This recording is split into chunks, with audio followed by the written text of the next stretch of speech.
Your Majesty, King Charles III, Your Majesty, Queen Camilla, distinguished guests, I am delighted to have this opportunity once more to convey to you what an honor it is to receive and host you in Kenya as you make your 5th visit and the first since your coronation. It is our hope that through our world-renowned hospitality and the Kenyan people's spirit of enterprise and innovation, as well as the land's scenic beauty and tourist charm, our country will live up to its reputation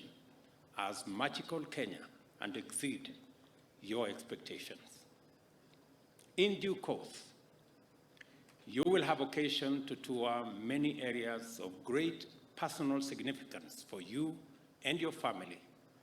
and many others of equal historic significance and importance for both our countries. You will witness the immense accomplishments made by Kenya and the United Kingdom during 6 decades of strong